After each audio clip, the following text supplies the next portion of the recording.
같이 기도하겠습니다. 우리를 사랑하시는 살아계신 하나님 아버지, 우리를 죄악 가운데에서 구원해 주시고 지역 형벌의 권세에서 건져주신 것을 감사합니다.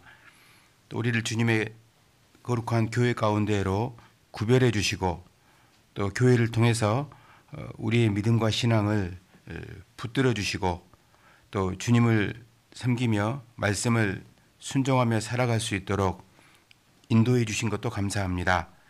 더욱 교회를 통해서 하나님이 더욱 은혜를 우리에게 더해 주심으로 주님과 교회를 섬기는데 또 부족함이 없도록 도와주시고 또 우리의 신앙과 믿음이 견고하게 되는데 도와주시기를 원합니다. 오늘 또 주일을 맞이해서 또 흩어져 있던 성도님들을 한자리에 모아주신 것을 감사합니다. 혹시나 육신의 어려움이나 또 여러 가지 질병으로 또 힘든 일로 함께하지 못하는 믿음의 식구들이 있다면 하나님이 도와주셔서 그 어려움들이 해소되어서 치유되어서 다음에는 함께 모일 수 있는 더 크신 은혜를 베풀어 주시기를 간절히 원합니다. 또한 마음이 낙담하거나 심령이 실족함으로 또 함께하지 못하는 믿음의 식구들이 있다면 그들에게도 동일하게 은혜를 더해 주셔서 하나님의 말씀을, 그 은혜의 말씀을 생각나게 하시고 그 마음들을 회복시켜 주셔서 교회 가운데, 교제 가운데로 회복해 주시기를 또 주님께 간구합니다. 오늘도 말씀을 통해서 우리의 마음을 새롭게 해주시고 우리의 마음이 주님께로 확정되고 주님께로 향해져서 더욱 주님을 섬기고 또 교회를 섬기고 복음을 전하는 일에 최선을 다하는 그런 마음의 각오를 다짐하는 시간이 될 수 있도록 도와주옵소서. 오늘 말씀의 모든 시간도 주님께 의지합니다. 주 성령께서 함께해 주시고 도와주옵소서. 우리를 사랑하시는 고마우신 예수님 이름으로 감사하며 기도드립니다. 아멘. 고린도 후서 1장을 보겠습니다. 고린도 후서 1장 3절입니다.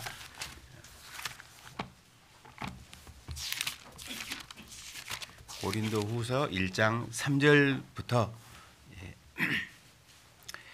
7절까지만 제가 읽겠습니다. 짧으니까 같이 읽으실까요? 고린도후서 1장 3절부터 7절까지 같이 읽어보겠습니다. 찬송하리로다. 그는 우리 주 예수 그리스도의 하나님이시요 자비의 아버지시요 모든 위로의 하나님이시며 우리의 모든 환난 중에서 우리를 위로하사 우리로 하여금 하나님께 받은 위로로서 모든 환난 중에 있는 자들을 능히 위로하게 하시는 이시로다. 그리스도의 고난이 우리에게 넘친 것 같이 우리의 위로도 그리스도로 말미암아 넘치는도다. 우리가 환난 받는 것도 너희의 위로와 구원을 위하며 혹 위로 받는 것도 너희의 위로를 위함이니 이 위로가 너희 속에 역사하여 우리가 받는 것 같은 고난을 너희도 견디게 하느니라. 너희를 위한 우리의 소망이 견고함은 너희가 고난에 참여하는 자가 된 것 같이 위로에도 그러할 줄 압니다.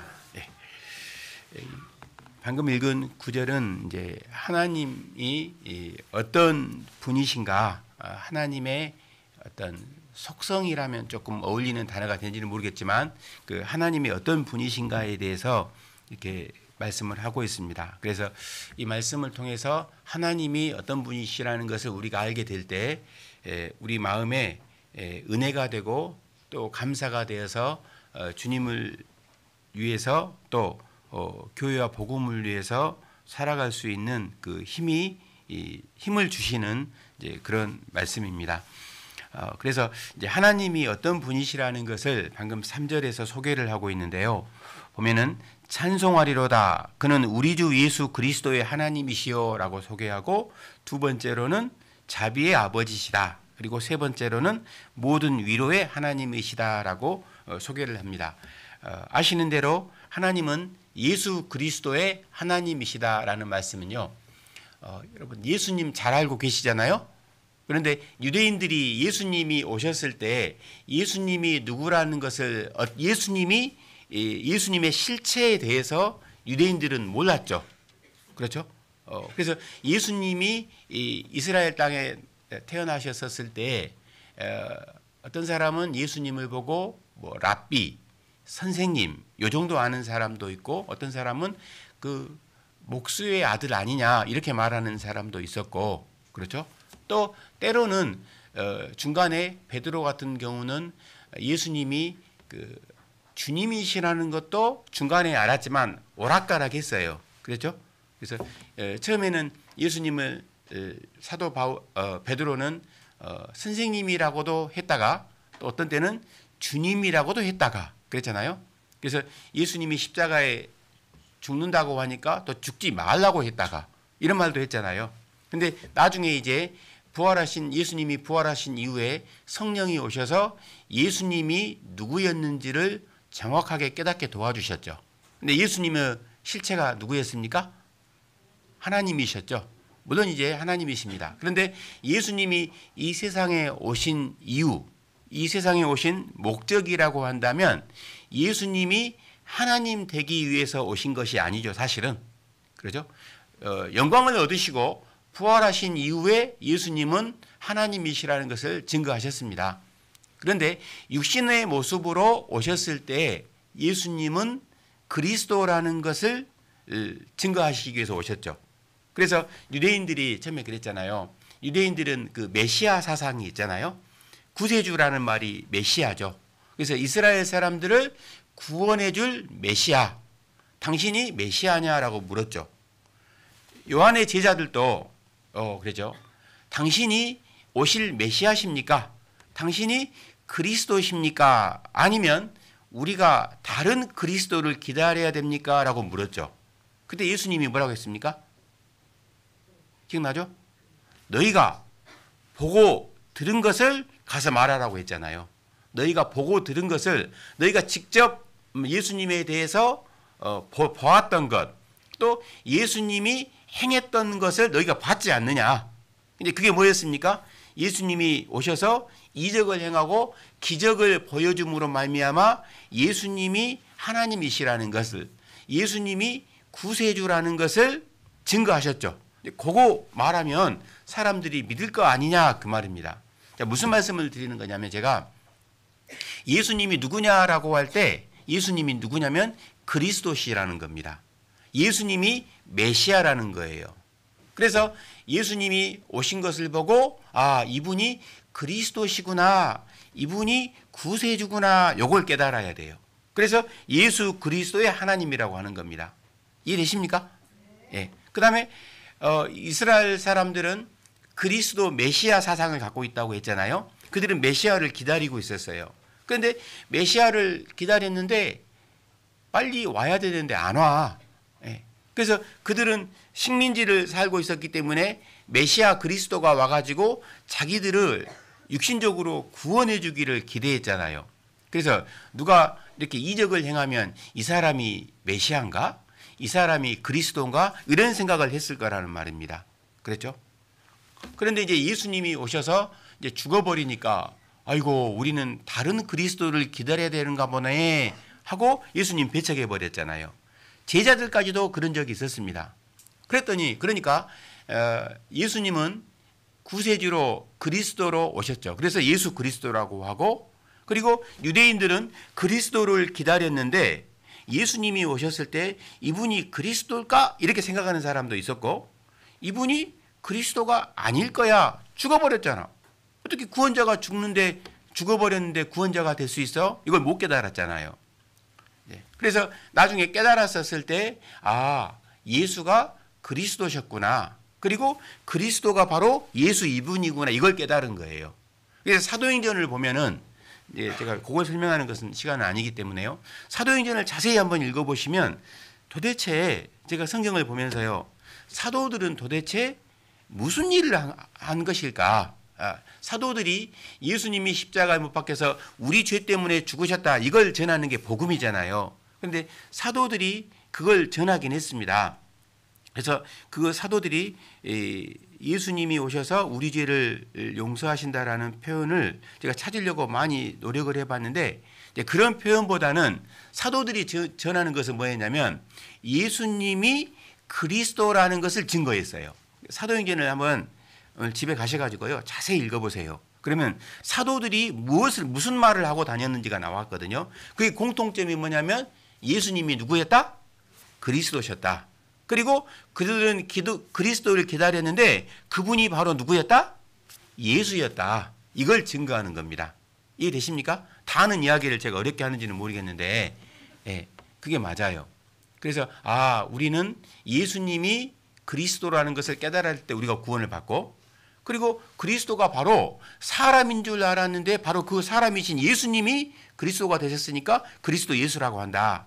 그랬던 겁니다. 그래서 이 예수님이 오셨으므로 우리가 구원을 받았잖아요. 그래서 우리를 구원케 해주신 분이 누구다? 하나님이시다라는 것을 사도 바울은 이렇게 말씀을 하고 있습니다. 디모데전서 2장 5절에 보면은 하나님은 한 분이시요 또 사람과 하나님 사이에 중보도 한 분이시니 곧 사람이신 그리스도 예수라. 그가 모든 사람을 위해서 자기를 속전으로 주셨으니 기약이 이르면 증거할 것이라고 했거든요. 그래서 예수님이 하나님이 정하신 때에 그 약속대로 오셨고 그렇잖아요. 약속대로 오셨고 약속대로 죽으셨어요. 그래서 예수님은 죽으실 때도 어떻게 죽어야 되냐면 마음대로 죽으면 안 돼요. 예수님은 죽음도 자기 마음대로 선택해서 아이고 나는 안락사 했으면 좋겠다. 이거 안 돼요. 그렇게 하면 안 돼요. 아이고 나는 그냥 총으로 한번 빵 맞고 죽어버려야겠다. 이것도 안 돼요. 왜 안 된지 아세요? 성경대로 죽어야 돼요. 미안하지만. 미안하지만 기약대로 오셨고 하나님의 말씀하신 대로 죽으셔야 돼요. 그래서 유명한 이사야서 53장처럼 죽으셔야 돼. 안 돼. 그렇게 안 죽으면 안 돼요. 왜? 성경에 그렇게 돼 있기 때문에 예수님은 그렇게 죽으셔야 돼요. 그렇죠? 그래서 예수님이 십자가에 끌려갈 때 예수님을 그 죽음을 막아줄 거라고 베드로가 그랬잖아요. 베드로가 아니 내가 막아주겠습니다. 그리고 실제로 막아주려고 했잖아요. 그래서 대제사장의 하속들을 보냈잖아요. 그래서 그 말고라는 사람이 예수님을 잡으려고 하니까 그냥 아주 귀때기를 그냥 칼로 잘라버렸잖아요. 그때 예수님이 뭐라 했습니까? 물론 칼로 흥한 자는 칼로 흥하고 칼로 망한 자는 망한다 이 말 하면서 그냥 그게 중요한 게 아니고 그 말씀도 중요하지만 유명한 말을 하셨어요. 내가 만약에 지금 제사장들에게 끌려가서 안 죽으면 하나님이 성경에 기록된 데 내가 죽는다고 했는데 그 말씀이 이루어지지 않을 거 아니냐. 그렇죠? 그래서 나는 지금 끌려가는 것이 말씀대로 끌려간다라고 희한한 말씀을 하신 겁니다. 그렇죠? 그러니까 철저하게 예수님은 말씀에 순종하셨고 말씀을 이루시려고 사셨던 겁니다. 그래서 말씀대로 나는 죽으러 가니까 나 때문에 걱정하지 마라 이렇게 말했던 겁니다. 어쨌든 예수님은 우리의 구원자가 되시는 분이다라는 것을 바울은 이야기를 하고 있습니다. 그리고 두 번째로 하나님이 누구냐면 자비의 아버지라는 겁니다. 그러니까 자비의 아버지. 그러니까 자비하면 누가 생각나야 되냐면 하나님이 생각이 나야 된다는 거예요. 보통적으로. 그러죠? 어떤 훌륭한 사람들 보면 예를 들어서 우리가 어떤 사람의 그 특징적인 이야기를 보통 특징적인 이야기를 하면 대표로 떠오르는 사람 그렇게 있을 수 있잖아요. 거북선하면 을지문덕 잃어버리면 안 돼. 거북선하면 이순신. 그러죠? 우리나라에서 제일 용감한 장군 하면 이순신 이렇게 나와야 된다고 생각나잖아요. 그러면 문제 하나 낼게요. 우리나라에서 제일 훌륭한 왕 하면 누구? 광개토대왕 이렇게 되면 안 돼요. 세종대왕. 그게 딱 나오잖아요. 그런데 자비하면 누가 나와야 된다고? 부처님 나와버리면 이제 안 돼요. 자비하면 부처님 해버리면 안 돼요. 자비하면은 누가 나오냐면 하나님이 나와야 돼요. 왜냐하면 이 자비의 아버지시라고 했거든요. 자비의 근원 되시는 분이 하나님이시라는 겁니다. 그런데 이 자비라는 것은 이제 불교에서 사용하는 용어여 가지고 조금 이제 우리가 쓰는데 조금 어떨 때는 참 입에 탁 안 떨어지기도 하잖아요. 그런데 모든 자비의 근원이 되시는 분은 하나님이시다. 바울이 이걸 이야기하는 겁니다. 그래서 이 자비라는 말은 그 불쌍히 여겨주는 것이 자비잖아요. 그러죠? 우리가 꼭 저도 이제 육신적이어서 그런지 몰라도 세상적이어서 그런지 몰라도 자비하면 부처님이 생각이 나가고 부처님의 공덕 막 이런 거 있잖아요. 부처님의 은덕. 그러죠? 물론 부처님이 주는지 안 주는지는 모르겠어요. 스님들은 받았는지 안 받았는지는 모르겠는데 어쨌든 그 자비는 불쌍히 여겨주는 겁니다. 희애를 은혜를 주는 그런 역할을 하는 거잖아요. 그래서 이 하나님은 자비의 아버지시다. 근데 이 자비라는 것은 불쌍히 여겨주는 것으로 또 사랑하는 것으로 긍휼히 여겨주는 것으로 성경에는 나타나거든요. 그런데 이 자비라는 것을 하나님은 주시는데 어떤 자비를 주시냐면 영원하고 완벽한 자비를 주셔야 돼요. 그래서 성경에는 이 말씀 중에 하나님의 자비를 이야기할 때는 하나님의 사랑을 이야기할 때는 제한적인 사랑이 아니에요. 성경은. 그러죠? 주었다가 뺏어가는 사랑이 아닙니다. 성경의 사랑은 완벽한 거예요. 그리고 영원해야 돼요. 일시적으로 있다가 사라지는 것은 완벽하지 않잖아요.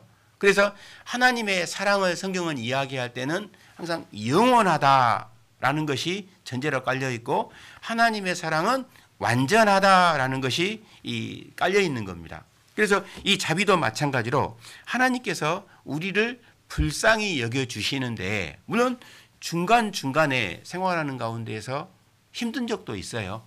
어려운 적도 있고 때로는 고난스러운 적도 있고 고통을 받는 경우들도 있는데 또 죄를 지어서 이제 힘든 경우도 있을 수 있잖아요. 근데 그것들은 구원받은 사람에게 잠깐이라고 했거든요. 이사야서 한번 여기 표시해 두시고 보겠습니다. 이사야서 54장을 보겠습니다. 이사야서 54장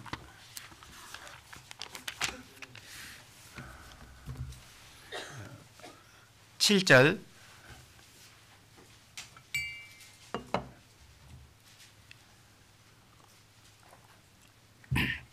내가 잠시 너를 버렸으나 큰 긍휼로 너를 모을 것이요 내가 넘치는 진노로 내 얼굴을 네게서 잠시 가리웠으나 영원한 자비로 너를 긍휼히 여기리라 내 구속자 여호와의 말이니라. 예. 자, 구약 성경에 보면은 여호와라는 말이 많이 나오잖아요. 여호와 무슨 뜻인지 아시죠? 무슨 뜻입니까? 스스로 있는 자. 또 근데 그것만 안 해. 예, 이제 우리가 신앙이 자라가는 가운데서 이제 조금씩 많이 알아가면 좋습니다. 예, 여호와라는 말은 그 여러 가지 의미를 가지고 있습니다. 스스로 있는 자, 그것도 맞아요. 그런데 모든 것을 창조하신다, 모든 것의 원인이 되신 자 그런 뜻이잖아요. 예, 근본이 되시는 분이 여호와, 스스로 있는 자라는 뜻입니다. 그래서 처음부터 있었어요. 다시 말하면 창조자다 그런 의미가 있습니다. 또 여호와라는 말은 무슨 의미가 있냐면요. 신실한 자라는 의미가 있습니다. 신실하다. 그 뜻은 뭐냐면 약속을 하면 반드시 지킨다 안 지킨다? 반드시 지킨다예요. 무슨 일이 있어도 약속을 하면 지키시는 분입니다. 그렇죠? 어떤 분들은 약속을 이렇게 어기시는 분들도 가끔 있잖아요. 그렇죠? 사람을 이렇게 설득하려고 그냥 모면하려고 뭐 약속하는 분들도 있잖아요. 근데 그런 약속은 깨지죠. 그러죠? 그런데 하나님은 여호와셔요. 그래서 말씀하신 것을 반드시 지켜요. 무슨 일이 있더라도 지켜요. 그래서 구약 성경에 여호와라는 말이 그래서 많은 겁니다. 하나님이 말씀하신 것은 반드시 지킨다고. 하늘이 무너져도 지켜요. 그 말씀은. 그래서 구약 성경에는 여호와라는 말이 나오고 신약 성경에는 안 나와요. 신약 성경에 여호와가 나오던가요? 신약 성경에는 여호와라는 단어가 모르겠어요. 제가 못 찾았는가는 모르는데 안 나와야 맞습니다. 왜냐하면 다 이루셨거든요. 말씀하신 대로 약속하신 것을 다 이루셨어요. 근데 그 여호와가 그래서 자기 이름을 걸고 이야기하는 겁니다. 내 이름을 걸고 구세주를 보내주겠다. 내 이름을 걸고 말씀을 이루겠다, 성취하겠다 해서 여호와를 사용하는 겁니다. 구속자 여호와의 말이니라. 자, 너를 긍휼히 여겨줄 거라 그 말입니다. 무슨 일이 있어도 구원해 줄 거라 그 말입니다. 이게 완벽하신 하나님의 특성을 이야기하는 겁니다. 그래서 자비를 주시는데 영원한 자비로 너를 불쌍히 여겨줄 거다. 이게 하나님의 특징이라는 겁니다. 그래서 하나님은 우리에게 자비를 베풀어 주시는데 그 자비가, 그 사랑이, 그 불쌍히 여겨주는 것이 영원해요. 일시적인 것이 아니죠. 그러니까 이것이 사실은 우리에게 위로가 되고 힘을 주는 말씀인 것이 확실한 겁니다. 그래서 있다가 없어지는 것이 아니고 영원하고 완전한 거기 때문에 누구든지 하나님의 자비에 대해서, 하나님의 사람 사랑하심에 대해서, 하나님의 사람 불쌍히 여겨주는 것에 대해서 조금만 관심 있게 알아보면은요, 이게 마음속에 실제로 믿어질 수가 있어요. 그래서 하나님은 하나님 자신이 자비로운 분이시다, 불쌍히 여겨주는 분이다라는 것을 증거를 해야 되잖아요. 증거를 하는 것을 이제 성경에 여러 곳에 기록되었는데, 성경을 모르는 사람들도 이런 경우 있잖아요. 요즘 보면 이제 가을이지 않습니까? 뭐 눈이 와버렸더라고. 참 가을이 아니구나. 이제 겨울이네. 그래서 죄송합니다. 겨울이 돼버렸네. 예. 이제 겨울이죠 지금. 예. 근데 이제 밑에 쪽에서는요, 이제 수매 뭡니까? 곡식을 거둬들이는 그 막바지입니다. 거의 했어요. 거의 다. 근데 조금 남았어요. 조금. 그래서 뭐 겨울이라고 말하기도 좀 그렇고, 아직 수매가 그 수확을 덜 했으니까요. 그래서 지금 막 감도 따고, 예. 그래서 바쁜 사람들은 아직 탈곡 뭡니까 이렇게 뭐예요? 제가 촌에 살아도 모르겠어요. 보리 베는 거, 보리 말고 벼 베는 거 그잖아요. 그게 조금 덜 끝난 데도 있습니다. 거의 뭐 90% 됐는데, 그런데 이제 그걸 보면서요, 제가 이제 있는 곳은 영암이거든요. 영암인데 영암에서는 지금 아리랑? 그 진도 아리랑, 다 여기 세종도 아리랑 있을까요? 어쨌든 그 말하는 게 아니고요. 이제 뭐가 있냐면, 영암하면 유명한 게 뭐냐면 몇 가지가 있는데, 고구마가 유명해요. 고구마가 제가 보니까요, 온 천하가 고구마더라고요. 고구마. 정말입니다. 고구마 값이 비싸가지고 애지간히 좀 드셔요. 도시 사람들이 많이 먹으니까 이 수요가 많으니까 이게 또 고구마가 되게 비싸요. 또 영암 고구마가 제가 보니까 우리나라에서 제일 비싸더라고. 예, 제일 비싸요. 그것이 그 한 상자가 이제 우리끼리 효자니까 한 상자가 얼마에 팔까? 제일 비쌀 때는 10kg짜리 8만 원까지 하더라고. 진짜 비싸요. 이걸 누가 먹어? 그러잖아요. 영암 가지고 이거도 그 해남 고구마는 아무리 비싸봐야 3만 원, 3, 4만 원 비싸봐야, 또 떨어지면 2만 5천 원. 뭐 이상한 이야기 하네 지금. 그래서 이제 서울 갔더니, 이제 서울에 제가 집회 갔더니 어떤 목사님이 영암에서 왔으면 그 고구마 주라고 하더라고. 영암 고구마 좋은 줄은 알아가지고. 근데 실제로 8만 원에 자기 사 먹었다고 하더라고요. 그래서 우리 마트 갔더니 7만 원 하더라고. 근데 지금 좀 떨어지긴 떨어졌어요. 이제 이 말하고 싶은 게 아니고, 그래서 이제 다 고구마 심어요. 시골 사람들 그러잖아요. 돈 든다고 하면 따라하잖아요. 그래서 막 웬만한 산도 다 깎아버려요. 왜? 고구마 심으려고. 다 고구마입니다. 그런데 이제 영암 사람들은 안 사 먹죠. 왜 안 사 먹냐면, 다 주인이 1차로 기계로 싹 이렇게 아무튼 수확하잖아요. 그러면은 주워 먹으라고. 그걸 이제 우리 저달로 말하면 주워 먹는 것이고, 좋은 표현으로는 이삭 죽기. 저도 한번 가봤어요. 저도 이제 막 이렇게 성도님들이 고구마 선물을 많이 해주면 다 이삭 죽기 한 것을 선물해 주셔요. 그래서 막 한 10가마 이상을 제가 얻어먹었을 거예요. 지금까지 한 1년에 되면. 그래서 미안해서 저도 이제 한번 주우러 갔는데, 제 눈에도 보이더라고. 그리고 막 몇 차례 가면 있어요. 그런데 그걸 보면서요, 어떤 사람은 이삭 죽기만 해가지고 그걸 또 팔아. 그래서 막 몇백만 원씩 번 사람도 있거든요. 근데 주인이 왜 그거 놔뒀을까? 그러잖아요. 그러니까 아마 옛날로부터 그런 마음이 있었던 것 같습니다. 불쌍한 사람들 주워 먹으라고, 갖다 먹으라고, 돈 없는 사람들. 그러잖아요. 예. 근데 어쨌든 또 영암에 유명한 게 또 감이요. 감이 대봉이 유명합니다. 근데 감도 저 어렸을 때 저희 집에 감나무가 꽤나 많았거든요. 예.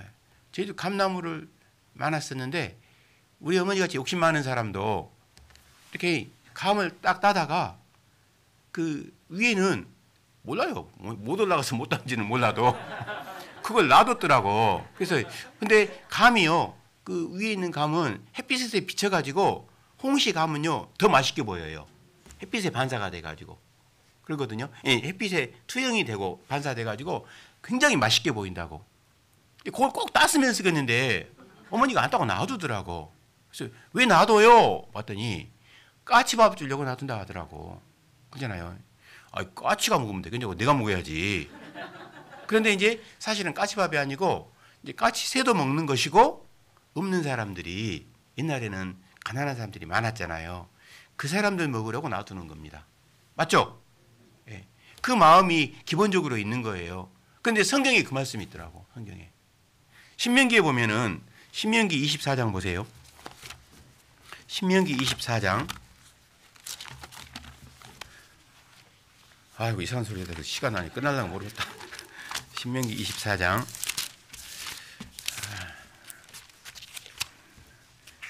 제가 한적부로 빠져버려가지고 예, 신명기 24장 21절입니다.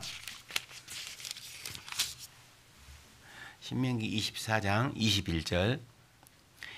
네가 내 포도원에 포도를 딴 후에 그 남은 것을 다시 따지 말고 객과 고아와 과부를 위하여 버려두라 그랬잖아요. 그렇죠? 그러니까 가난한 사람들을 객 이방인이잖아요. 나그네잖아요. 이들을 위해서 과실을 다 따지 말고 놔두라고 했습니다. 여러분 아시는 대로 보아스가 룻기 읽어보면 나오잖아요. 보아스가 룻을 위해서 이삭 죽기 할 사람들을 위해서 남겨두라고 했죠. 실수로라도 탈곡을 하다가 떨어진 것 일부러 줍지 말아야겠어요. 왜? 이방 여인 룻을 위해서. 그러죠? 과부, 죄송합니다. 과부라고. 여기 성경에 있으니까 과부라는 표현이 좋은 건 아닌데 아무튼 미망인들을 위해서. 그렇죠? 또 그 이방 여인이잖아요. 그 객을 위해서. 그렇죠? 또 고아를 위해서 놔두라고 했어요. 이것이 하나님의 자비하심이다. 그 말입니다. 이것만 있습니까? 욥기 38장에 보면은 공중에 그 까마귀가 오락가락 하면서 먹을 것을 찾으러 막 돌아다니는데 그 까마귀를 누가 기르시느냐라고 말씀했잖아요. 누가 기릅니까? 하나님이 기르잖아요. 마태복음 6장에 보면은 잘 아시죠? 들의 백합화를 보라. 그러죠? 또 오늘 있다가 아궁이에 던져질 들풀 그거 누가 기르냐? 그들을 하나님이 이렇게 입히시고 아껴주시는데 하물며 너희일까 보냐라고 그때 말씀하셨잖아요. 그거 보면은 하나님의 자비가 크시다라는 것을 알 수 있어요. 뿐만 아니라 죄 가운데 있을지라도 물론 이제 일부러 뭐 죄 지을 필요는 없지만 이스라엘 백성들이 하나님의 말씀을 불순종해서 애굽으로 내려간 적이 있었잖아요. 그래서 애굽에서 눌러 살았잖아요. 그래서 바로 치하에서 얼마나 힘들었습니까? 생각은 우리가 뭐 그런 힘든 것은 경험해 보지 않아서 이해는 못할 수가 있겠지만 실제로 힘들었다라는 표현이 성경에 보면은 출애굽기 3장에 보면은 애굽에 있는 내 백성의 고통 소리를 정령이 보고 그들이 그 간역자로 인하여 부르짖음을 하나님 앞에 부르짖었는데 그 부르짖음이 하늘에 상달했다고 했어요. 그러니까 하늘에 들렸다 그 말입니다. 얼마나 고통이 컸으면 그들의 부르짖음이 하늘에 닿았겠어요. 우리가 정말 힘들어가지고 막 울부짖는다면 그 소리가 하늘까지 들리겠어요? 근데 성경에는 그런 표현을 쓰셨거든요. 그들의 부르짖음이 하늘에 상달했다고. 그러니까 그들이 당한 그 고통 고역이 얼마나 힘들었겠어요. 그렇게 힘들어 본 적 있습니까? 네. 힘들지 않았으면 말을 안 해야 돼. 그잖아요. 얼마나 힘들었으면 그들의 고통 소리가 하늘에까지 들릴 정도로 힘들었을까요? 막 우리가 그런 거 있잖아요. 고통을 받으면 막 창자가 끊어져 버리고 어떤 사람은 막 쓸개가 막 녹아버리고 그러죠. 어떤 사람은 진짜 수술을 해봤더니 쓸개가 녹았더래요. 쓸개가. 얼마나 힘들었든지. 어쨌든 그 고통을 왜 이스라엘 사람이 당했냐면 그들이 죄악이었어요.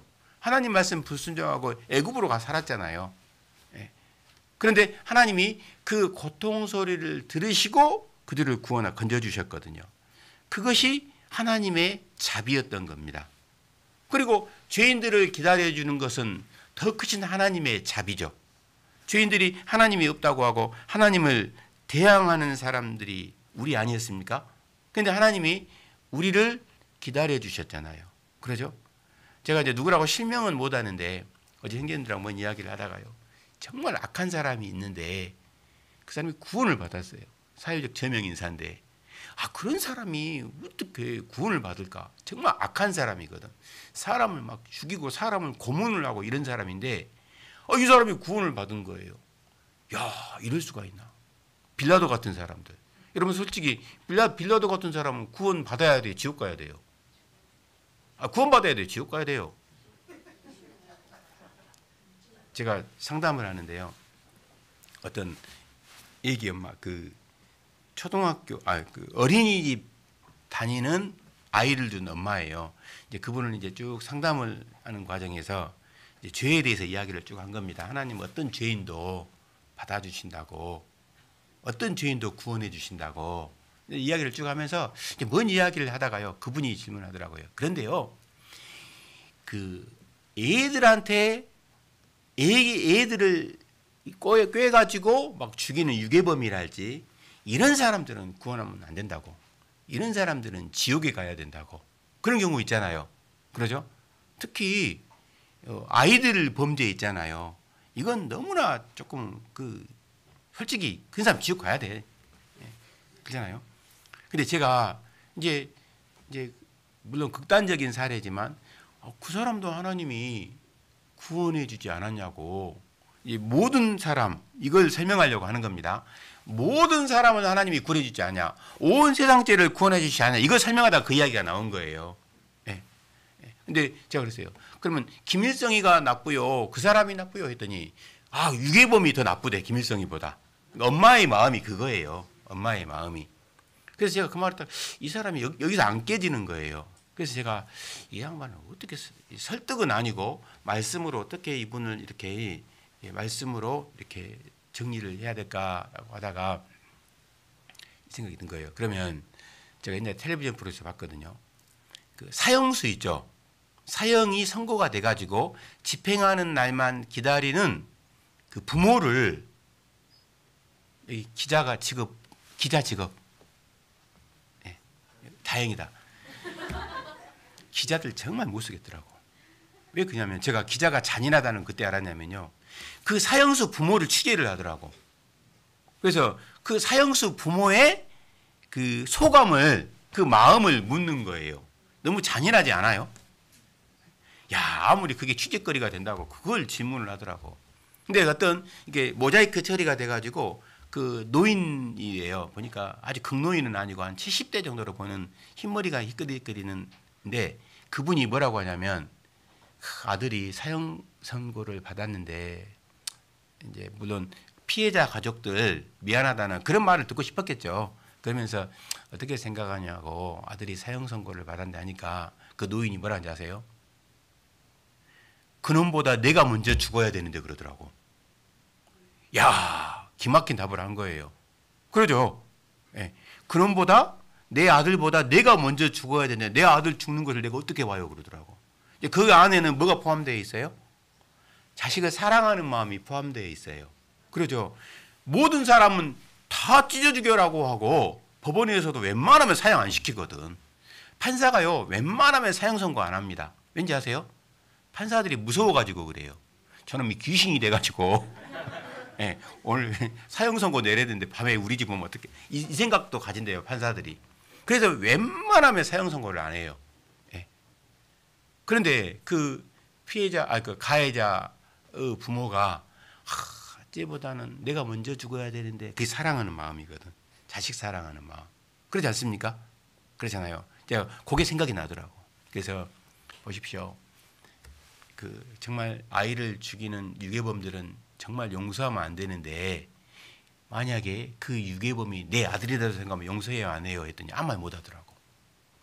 그것이 하나님의 사랑입니다 라고 이야기를 해줬어요. 그랬더니 그러면서요 이해를 하더라고. 그러면서 복음을 쭉 받아들인 것이 눈에 보여지더라고요. 이제 구원을 받았다고 저는 말하고 싶은데 모르지, 이제 지켜봐야 알겠죠. 근데 어쨌든 그게 하나님의 사랑을 이제 그때 보는 겁니다. 하나님의 사람을 얼마나 불쌍히 여겨 주셨는가, 하나님이 얼마만큼의 자비를 베풀어 주셨는가, 이제 그것을 이제 알 수가 있죠. 그래서 우리 마음속에 하나님이 우리를 불쌍히 여겨 주셔서 우리를 구원하신 그 모습을 보면 어떤 죄인도 빌라도 같은 사람, 빌라도 말고 그 십자가에 죽은 그 누구죠? 강도? 빌라도와 비슷한 누구죠? 바라바 말고. 안 나왔대. 말 잘못했어요. 강도 이름은 안 나왔구나. 강도 같은 사람도 용서가 됐잖아요. 그러니까 그거 보면은 하나님이 그 사람 기다려준 거예요. 그 사람 구원받을 수 있도록 기다려준 게 맞습니다. 그러니까 우리도 마찬가지로 우리도 구원을 받았다고 한다면 하나님이 우리를 기다려주시는 하나님의 자비다 그 말입니다. 이 자비는 어떤 모습으로 이렇게 구체적으로 나타나냐면 성경에 보면은 하나님의 자비는 사랑으로 나타나고 하나님의 자비는 용서로 나타나요. 그래서 자비가 많은 사람은 어떤 사람이냐? 그분은 사랑이 많은 모습으로 나타나고 용서가 많은 모습으로 나타나요.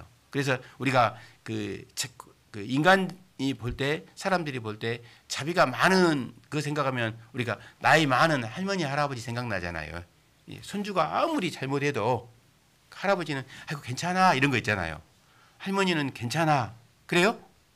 그러잖아요. 할머니 할아버지들은 보통 뭐 다 그런 건 아니에요. 할머니 할아버지들은 자기 손주들한테만, 자기 손자들한테만 무슨 잘못을 해도 아이고 괜찮아 이렇게 하잖아요. 그게 이제 용서의 모습이고 사랑의 모습이죠. 성경에도 빌립보서 2장에 보면, 빌립보서 2장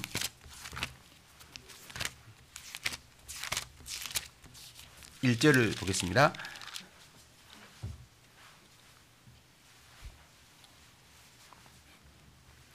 그러므로 그리스도 안에 무슨 권면이나 사랑에 무슨 위로나 성령의 무슨 교제나 긍휼이나 자비가 있거든 마음을 같이하여 같은 사랑을 가지고 뜻을 합하여 한 마음을 품으라고 했거든요. 그러니까 자비의 구체적인 모습은 사랑입니다. 사랑으로 자비가 투영이 되는 거예요. 그리고 골로새서 3장 12절도 보겠습니다. 빌립보서 다음이 골로새서인데요. 골로새서 3장 12절 보면, 그러므로 너희는 하나님의 택하신 거룩하고 사랑하신 자처럼 긍휼과 자비와 겸손과 온유와 오래 참음으로 옷 입고 그랬죠. 이 자비가 나오죠. 이 자비가 있는 사람은 어떻게 자비가 구체적으로 보여지냐면 13절에 누가 네게 혐의가 있거든 서로 용납하여 피차 용서하되 주께서 너희를 용서하신 것과 같이 너희도 그리하고 이 모든 것 위에 사랑을 더하라 이렇게 말씀하셨거든요. 그러니까 자비하신 하나님은 사랑의 모습으로 하나님을 나타내 보여주시고 용서의 모습으로 하나님의 자비의 모습을 보여주시는 겁니다. 그래서 가장 많이 이 자비의 사례를 이야기한다면, 용서받는 것을, 사랑받는 것을 이야기한다면 누가복음 18장 탕자가 생각이 나죠. 그렇죠? 탕자는 그 아버지로부터 큰 사랑을 받은 것이고 불쌍히 여김을 받았잖아요. 그렇죠? 불쌍히 여김 받았어요, 안 받았어요? 받았잖아요. 그래서 거지 같은 그 아들을 아버지가 새로운 신발, 새 옷, 가락지를 끼워서 이 아들은 죽었다 살아나는 아들이다 라고 받아주셨잖아요. 그 모습이 하나님의 모습을 설명하기 위해서 그 탕자의 비유를 성경에 기록해 두신 겁니다. 하나님은 그렇게 온 자기의 모든 재산을 말아먹어버린 그 아들을 받아주는 그 아버지의 모습, 그 아버지의 모습이 하나님의 모습이라는 것을 거기서 가르쳐 주는 거죠. 그때 보면은요, 그 여기도 그 사진 여기 그림이 있더라고. 여기 그림 아세요? 예. 렘브란트가 그린 그림이잖아요. 여기 그림 모르시는 분은 가다가 좀 이따 봐보세요. 그 그림에 보면은요, 아버지의 모든 재산을 말아먹었잖아요, 이 아들이. 근데 이제 아들이 이제 거지가 돼가지고 왔는데 아버지가 그 아들의 모습을 딱 안아주는데, 이제 저는 그림을 보는 재주가 없는데 그 그림을 해석을 해놓은 그걸 쭉 제가 보니까요, 그 아버지의 눈이 이렇게 거의 안질에 걸린 것처럼 눈이 멀었다고 하더라고. 그게 뭐냐면 아들을 기다리다가 울어서 그러는 거래요. 예. 그러니까 그 의도 그걸 그린 사람의 의도가 그걸 투영한 겁니다. 아버지가 아들을 사랑해서 아들을 기다리다가 이렇게 눈이 멀었다. 그 정도로. 그래서 눈이 그렇게 보인다 이렇게 했고, 그 뒤에 있는 사진의 모습에 누가 나오냐면 엄마가 있어요. 그 엄마가 지켜보는데 어떤 모습으로 그걸 지켜보냐면 정말 인자한 모습으로, 그러죠. 야, 정말 좋다 이런 게 있잖아요. 그 모습으로 그 어머니가 아버지가 아들을 안고 있는 모습을 지켜보고 있습니다. 그런데 그 옆에 형이 있어요. 장남 형이, 큰형이 있는데 그 큰형은 어떤 모습이냐면 저런 놈을 왜 받아줘? 이런 표정이에요. 그래서 저는 그렇게 안 보이던데 그림에가 그 그림을 해석하는 사람은 그 큰형이 아버지가 둘째 아들을 안고 있는 모습을 짝다리 짚고 이렇게 보고 있다. 예. 이렇게 그만한, 우리가 짝다리라는 것은 그만한 모습이잖아요. 이렇게 제가 이렇게 설교하면 아마 이원 목사님한테 다 일러볼 거예요 아마. 그만한 모습입니다. 그러니까 아버지가 아들을 용서하는 모습을 큰형은 그만한 모습으로 봤어요. 이런 놈을 왜 받아주냐고. 아버지 모든 재산을 다 까먹은 버려버린 탕진한 그런 아들을 왜 받아주냐고. 근데 그 모습 속에서 하나님의 사랑과 아버지의 용서가 담겨져 있잖아요. 자, 그 모습을 통해서 하나님을 이야기해 주는 겁니다. 그래서 성경에서 이런 모습이 성경에는 여러 모습으로 나와 있는데, 특별히 사도 바울은 하나님의 말씀을 순종하는 사람이었고 말씀대로 살려고 노력하는 사람이었잖아요. 그래서 사도 바울이 교회를 이렇게 쭉 세우고 교회를 돌보는 모습을 그 모습으로 교회를 돌본 거였습니다. 그래서 데살로니가전서 2장에 보면은 데살로니가전서 2장 7절에 보면은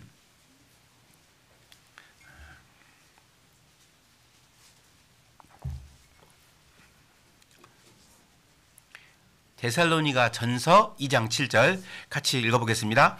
오직 우리가 너희 가운데에서 유순한 자 되어 유모가 자기 자녀를 기름과 같이 하였으니, 그러니까 사도 바울이 교회를 섬기는 모습, 교회를 세우기 위해서 사도 바울이 취했던 행동이 이 모습이에요. 어떤 모습이냐면 유순한 자가 되어서 유모가, 이 유모는 이제 우리 번역으로는 그냥 젖먹이는 사람 이렇게 돼 있잖아요. 근데 이 원어는 이 유모가 뭐냐면 아이 엄마라는 뜻입니다. 젖먹이 엄마라는 뜻이에요. 그러니까 젖먹이 엄마가 자기 자녀를 기름과 같이 했다라고 하거든요. 애기 엄마예요, 애기 엄마. 그러니까 아이 엄마가 자기 자녀를 어떻게 길러요? 자기 목숨처럼 기르잖아요. 그러죠? 예. 이 철부지 애기 엄마들도요. 제가 광주에서 저한테 이 나이에 유아부를 담당하라고 하더라고. 그래서 제가 고민이 많이 됐어요. 유아부를, 나 애들 별로 안 좋아하는데. 근데 아무튼 제가 밑보였는가, 아무튼 저를 유아부를 담당을 시켜놨어요. 50인 사람을. 그래가지고 그 유아부 하려면 그래도 한 젊은 전도사님들 있잖아요. 근데 아무튼 이제 했는데, 아무튼 가라고 하니까 가야지 뭐. 그래서 이제 쭉 앉아 있는데요. 제가 놀라운 걸 발견했는데 뭐냐면 그 젊은 자매들을 보니까 제가 아는 자매들도 있더라고. 그러니까 제가 예를 들어서 막 전도사 됐을 때 봤던 그 중학생들, 그 자매들, 또 더 어린 자매들은 또 어떤 자매들은 제가 그 교회학교 봉사할 때 분반으로 한번 봤던 그 아이들, 그 애들이 애기 엄마가 돼 있더라고. 그래서 이제 조금 위로가 됐어요. 막 저한테 막 잘해주고 하더라고. 예, 그 자매들이. 그런데 이 자매들이 애를 보는데요. 야, 대단하더라고. 왜냐면요, 저희 어렸을 때는 이렇게 식구들이 많고 그냥 험하게 컸잖아요. 그래서 밥 안 먹으면 먹지 마 이놈아 이랬잖아요. 다 그랬죠. 밥 안 먹으면 너 잘 됐네 뭐 밥도 없는데 너 나가 지가 뭐 배고프면 먹겠지 이렇게 컸단 말이에요. 근데 요즘 부모들은요 그렇게 안 키우더라고. 요즘 부모들은요, 옛날 부모들은요, 너 나가 그랬거든요. 근데 요즘 부모들은 내가 나갈게 그래요. 아 진짜로. 애들이 이렇게 막 키우더라고. 그래서 야, 저런 마음이 있구나. 그래서 자기 아이를, 그래서 왜 제가 유아부를 했냐면, 여기도 좀 죄송한데요, 애기 엄마들이 말씀을 안 들어. 말씀을 안 들어, 애기 보느라고.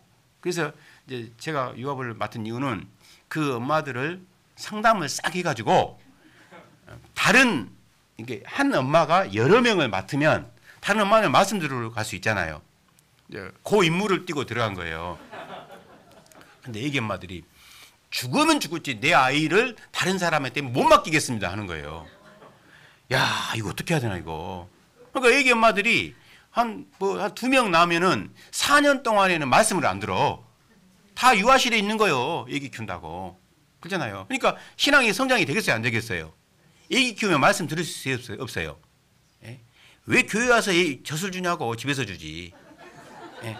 집에서 충분히 먹여가지고 교회 오면 되잖아요. 이런 교육이었어요, 사실은. 근데 그 모습을 보면서요, 내 애는 다른 사람에게 맡길 수 없다. 예? 내 애는 내가 키워야 된다. 막 그런 거 있잖아요. 물론 좋은 마음이긴 해요, 그게. 자기 쥐가 키워야지, 누가 키워? 할머니가 키워? 그런데 그게 뭐냐면, 그런 마음이 막 중첩되어 있는 겁니다. 그래서 자기 아이를 보호하려고 하는 거 있잖아요. 맛있는 것도 저거 보면요, 옆에 사람하고 좀 나눠주지. 그러잖아요. 어떻게 저렇게 집에서 해왔는가. 다른 사람 안 줘, 또. 그리고 장난감도, 교회 올 때는 장난감 비싼 거 갖고 오면 안 돼요. 그냥 싼 거 가져가 깨져도 되는 거. 근데 막 좋은 거 가지고 와가지고 자랑하려고 그런 거 지금 몰라도요. 옆에 애들이 만지면 못 만지게 하고. 자기에게만 만지게 하고. 그렇잖아요. 이게 이제 좋게 보면은 아이에게 모든 걸 다 걸었더라고. 그래서 그 마음을 누가 줬을까? 그러죠. 유모가 자기 자녀를 기름같이 했어요, 사도 바울이. 그러니까 교회를 그렇게 보살핀 겁니다, 바울이. 교회를 약한 자가 있으면 사도 바울이 약한 자처럼 됐고, 그러죠. 율법 아래 있는 자에게는 율법 아래 있는 것처럼 바울이 실제로 그렇게 한 거예요. 그냥 말로 하는 게 아니었습니다. 그래서 유모가 자기의 자녀를 자은 기름처럼 이렇게 교회를 살펴본 겁니다. 이 마음을 어디서 배웠겠냐고요. 하나님 거로 배운 겁니다. 뿐만 아니라 또 그 밑에 보면은요, 2장 11절. 너희도 아는 바와 같이 우리가 너희 각 사람에게, 그러면 아비가 자기 자녀에게 하듯 권면하고 위로하고 경계하노니 그랬거든요. 그러니까 바울이 교회를 이렇게 다 섬길 때에는 정말 엄마의 마음으로 모든 것을 헌신하고 교회를 돌봤죠. 그리고 또 때로는 방치한 게 아니었어요. 어떤 마음으로? 아버지의 마음. 아버지는 조금 이렇게 무섭잖아요. 그래요, 안 그래요? 집에서 무슨 아이들이 잘못하다가 아버지 온다! 그럼 어떻게 해야 돼요? 웃기네 그래요? 아니면 무서워해요? 어떤 집은 아버지 오네요 하면 오거나 말거나 근데 옛날에는 안 그랬어요. 옛날에는 이렇게 엄마 말을 안 듣다가도 아버지 온다! 그럼 어떻게 해요? 얼른 이렇게 하잖아요. 그러니까 교회를 지킬 때, 사도 바울은 교회를 다스릴 때, 섬길 때 말씀을 정확하게 이야기한 겁니다. 근데 아버지의 마음으로. 아버지가 야단치면서 죽어라고 야단치는 거 아니잖아요. 잘 되라고 야단치는 거죠. 그러죠? 그래서 사실은 어렸을 때는 어머니의 사랑이 크다고 생각했는데 나중에 크고 보니까 누구 사랑이 더 커요? 이상해요. 어머니가 젖도 주고 어머니가 맛있는 것도 해주고 했는데 어른이 돼서 보니까 아버지가 더 훨씬 훌륭하더라고. 죄송합니다, 엄마들. 미안합니다. 아버지가 굉장히 훌륭하더라고. 그래요, 안 그래요? 아버지가 얼마나 훌륭한데. 아버지도 구박하면 안 돼. 예, 아버지들이요. 저도 직장생활 해봤는데 직장생활 저도 한 7, 8년 했거든요. 근데 이제 공무원 쪽에 있었기 때문에 위계질서가 있어요. 그러니까 거기서 저는 직접적으로 그런 무시를 많이 안 당해봤는데 그 무시 당한 사람들을 봤어요. 제가 옆에서 막 있는데요. 막 어떤 심지어는 막 뺨을 쳐불더라고. 제가 그랬어요. 내가 맞았으면 어떻게 됐을까? 이 생각이 나는 거예요. 예, 제가 맞았으면 어떻게 됐을까? 같이 싸워봤을 것 같아요. 저 같으면. 예, 진짜로. 남자가 맞고 있냐고. 그리고 어떤 경우는요. 막 지가 뭐라고 과장이 결재판을 던져버려. 진짜로요. 이따위 이래서 하면서 막 결재판을 던져버려. 그럼 결재판에 있는 저기가 쫙 흩어져. 그럼 그걸 주워야 안 주워야 돼. 제가 당했다고 생각을 했거든요. 배 생각이 다르더라고. 만약에 제가 당했다면 저는 성질이 괴팍한 사람이라 네가 던졌으니까 네가 주워 해볼 거라고. 저는 그런 사람이에요. 솔직히. 저는 못 참어. 근데 제 앞에서 제 1년 선임이 과장님 결재판 딱 던지니까 A4 용지가 쫙 터지는 거예요. 그래서 제가 막 고민이 되더라고. 같이 주워줄까? 이 생각도 불쌍하잖아요. 근데 안 주워줬어요. 춥다가도 이거도 못 가더라고. 그래갖고 이제 제가 딱 주웠더라고. 그래서 얼마나 괴로울까. 그래서 오후에 이제 끝나고 나서 이제 위로해 주려고 위로의 자리를 만들었습니다. 이제 뭐라 했냐면 나 같으면 그때 과장이고 뭐고 주먹 올라갔을 거라고. 나 그만두고 내가 갈 데 없겠냐고. 없을 수도 있는데. 예, 없겠냐고. 나 같으면 남자가 돼가지고 그 무시를 당하고 그러냐고. 그러면서 말했어요. 막 그 사람이 사무관이었는데 저 사무관은 잘 보여가지고 뇌물 써서 사무관 됐을 거라고 막 해서 막 요구하고 막 그랬어요. 그러면서 제가요 어떻게 참았냐고. 나 같으면 못 참는다 했더니 뭐라고 하면 제가 그 말을 해요. 지금도 기억이 나요. 이 사람아 그럼 되겠어? 뭐가? 했더니 집에 새끼들이 있는데 집에 내가 지금 그만둬버리면 그거 누가 먹여 살리냐 그 말이에요. 야 훌륭하더라고. 그거 보고 저 같으면 그까지 생각을 못했어. 저 같으면 누구들끼리 먹고 살든지 말든지 하고 나는 그만둬버리는데 예, 그 생각을 하더라고. 와, 그래서 야 이 아버지가 그러구나. 그리고 집에 가서는요 자기가 일 잘하고 아무 일도 없는 것처럼 하고 딱 들어가요. 그래요 안 그래요? 그게 아버지요. 그러니까 아버지들을 구박하면 돼요 안 돼요? 밖에 나가면요 별 일을 다 당해요 남자들이. 예, 자기가 뭐 여기서 집에서는 막 대장인 것처럼 하는데 저도 교회에서 대장인 것처럼 하면 안 그래. 예, 막 무시당할 때도 있어요. 근데 집에 가면 왜 말을 안 하냐면 그 이야기해서 뭐해? 그러잖아요. 그게 아버지들이라고.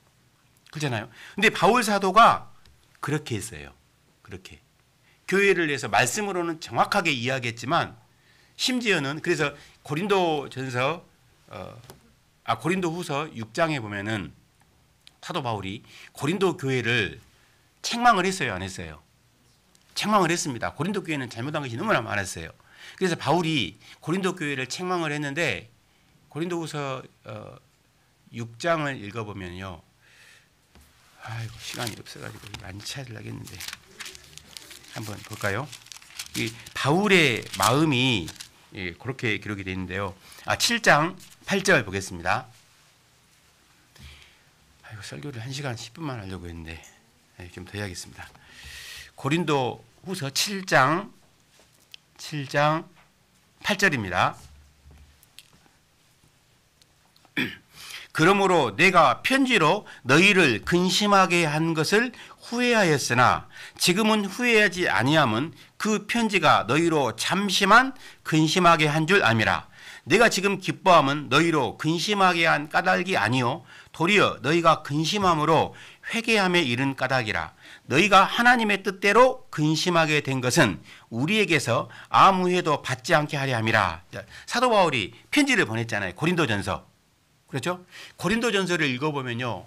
무서운 말들이 많아요. 예를 들면 고린도전서 5장 같은 경우에 보면은 아버지의 계모를 취한 사람들이 있었다고 되어 있습니다. 민망한 이야기죠. 근데 그런 사람들을 하나님이 쳐서 징계를 내려서 죽게 했어요.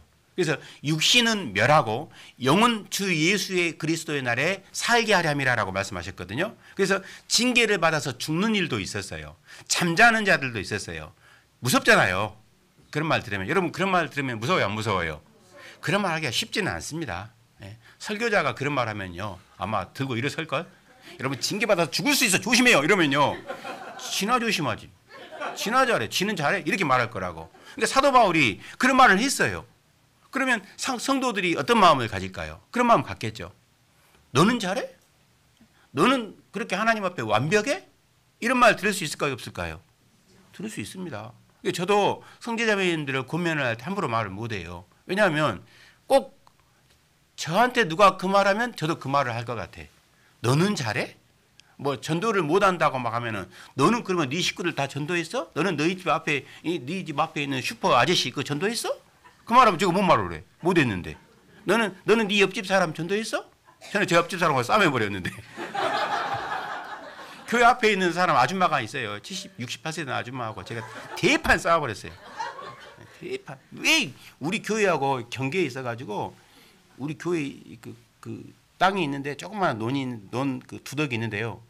거기가 주인이 한 두 평이나 되는데 주인이 3명이요. 시골은 다 그래요. 절반은 교회 것, 3분의 1은 교회 것, 3분의 1은 농어촌 공사 거, 그리고 3분의 1은 그 집 거예요. 그래서 거기다 주차를 하거든요. 주차를 이제 해도 되는데 흙이야. 그래서 비 오면 힘들길래 거기 콘크리트로 쭉 해놨어요. 그랬더니 쫓아왔더라고. 콘크리트 했다고. 그거 쓰지도 않아, 그 사람이. 그런데 그냥 떼어 쓰는 거예요. 그래서 성질이 나가지고 우리 교회 포크레인 하신 당장 오라고 파버렸어요, 그냥. 원상태로 흙으로 만들어 버렸어요. 그리고 당신 우리 교회 들어오기만 해봐. 우리 교회에 근처 오기만 해봐. 주거 침입으로 고발할 테니까. 제가 성질이 나가지고 형제들한테 간판 만들어라 했어요. 여기에 침입하는 사람들은, 들어오는 사람들은 침입자로 간주하고 형사고발하겠다라고. 성질이 난 거예요. 그렇잖아요. 화 안 나요? 나 같으면 저는 났어, 그때는. 막 그 사람이 막 저 욕을 하고 막 그러더라고. 근데 그런 사람도 있을 수 있잖아요. 근데 사도 바울은 그런 사람이 있었을 거라고. 그러니까 첫 번째 보내는 편지에다가 그런 말을 한 거예요. 예를 들어서 징계받아서 죽는다고. 그런 말하면 마음이 이상할 수 있잖아. 안 할 수도 있잖아. 근데 바울은 했거든요. 그러면 그게 고린도 교회 성도들에게 유익이 돼야 될 거 아니겠습니까? 어떤 사람은 그런 심한 말을 하면 두 가지 부류가 있단 말입니다. 한 부류는, 그래, 신앙생활 그렇게 잘해야 되면 나는 못하니까 여기까지 하고 안 와버린 사람도 있어요. 그러죠? 그러니까 너무 세게 이야기하면 안 돼요. 상황을 봐서 이야기를 해야 돼. 그러니까 자존감이 낮은 사람들은요, 너무 세게 이야기를 하면, 그래, 나는 원래 모질이야. 그래, 나는 원래 이런 사람이야. 그래, 나 신앙생활 안 할게. 나 천국 가니까, 구원은 확실하니까 나 교회 안 나가고 마음대로 살게. 이런 사람도 있어요. 그러죠? 있어요, 없어요? 분명히 있을걸? 있을 겁니다. 조심해야 돼요. 어떤 사람은요, 그렇게 말하면 반대로 대드는 사람도 있어요. 아까 그것처럼. 너는 잘해? 너는 그렇게 똑똑해? 너는 그렇게 전도 잘해? 예? 너는 잘 살아? 너는 그렇게 헌금 잘해? 이렇게 말할 수 있다, 그 말입니다. 그런 분도 계실 수 있어요, 없어요? 고린도 교회도 있었잖아요. 그래서 네가 사도요? 당신이 사도냐고 이렇게 말하는 사람도 있었잖아요. 그러니까 문제가 생기는 겁니다. 그래서 사도 바울이 8절에 내가 고린도전서 편지로 너희를 근심하게 한 것을 후회했다고 했어요. 그러면 성경인데, 고린도전서 성경이잖아요. 이것을 후회했다는 것도 좀 이상하잖아. 예. 우리가 간증해놓고 나 후회했어요. 좀 이상하잖아요. 말씀대로 했는데 말씀대로 한 것을 후회했다? 이거 이상하잖아요. 근데 이게 뭐냐면, 이 후회라는 말이 사도 바울의 마음이다, 그 말입니다. 말씀을 전하는 것을 후회했다는 말이 아니라 이것으로 인해서 혹시나 성도들의 마음이 다치면 어떨까, 그 마음을 가진 거예요. 이 마음을 우리 최원일 목사님도 갖고 있어요. 모든 목회자들이 이 마음을 실제로 갖고 있는 겁니다. 왜냐하면 주님을 본받아야 되고 말씀을 본받아야 되니까 그 마음으로 성도들을 대해요. 그러다 보니까 때로는 의도치 않게 마음 상하는 말을 할 수도 있어요. 해서는 안 되죠. 그러니까 사도 바울이 그걸 후회했다는 겁니다. 내가 그때 그 말 안 할걸. 그냥 좀 못 살면 냅둬버릴걸. 그냥 그렇게 해가지고 제 형제나 자매가 정말 마음 상한다 이런 마음 들 수 있잖아요. 그래서 저도 시골에 있을 때 몇 가지 원칙을 세웠어요. 이거 복사하면 안 되는데 술 좀 먹으면 어때 뭐. 네. 술 먹은 거 큰 죄야. 얼마나 힘들면 술 마셨을까 이 생각이 들어요.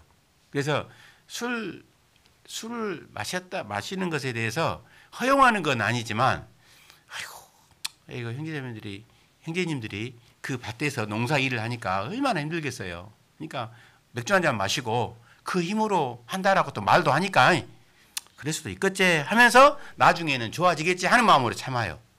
그러죠? 담배 피우면 죽는다고 그거 써졌어요? 안 써졌어요? 폐암 걸린다고 써졌어요? 안 써졌어요? 근데도 피워. 그러니까 얼마나 괴로우면 그거라도 피워가지고 자기 마음을 달리려고 하겠냐고. 그 생각 안 드십니까? 저는 그 생각이 들어요, 실제로. 얼마나 힘들었으면 담배를 의지해가지고 목사가 설교를 못해가지고 위로를 못 받으니까 이 사람은 담배를 피워가지고 위로를 받을까 이 생각이 들더라고. 그러니까 제가 설교 준비를 잘하겠다는 생각이 그래서 많이 들어요. 그렇잖아요. 홍정혜 목사님 같은 분이 막 설교하면 위로받고 괜찮아 담배 끊어버리는데 저 같은 사람이 설교하면은 별로 은혜를 못 받아. 그래서 제가 내가 설교를 잘해야겠다 이 생각은 들어요. 그런데 제가 보면서 얼마나 힘들었으면 담배를 피울까 죽는다고 하는데 그러니까 조금 제가 다른 것은 몰라도 뭐 형제자매 돈을 떼먹는다든가 이런 사람들이 용서 안 돼. 교회 쫓아버려요. 형제자매 돈을 떼먹는다, 뭐 사기를 친다. 이것은 안 돼. 이것은 교회에서 확 합니다. 말씀을 성경대로 안 한다. 다른 이론을 막 접해서 가져온다. 이건 누룩이니까 용서 안 돼요. 근데 술 담배는 뭐 할 수도 있지 뭐. 시간 지나면 끊겠지. 이 마음으로 이제 조금 참아주거든요.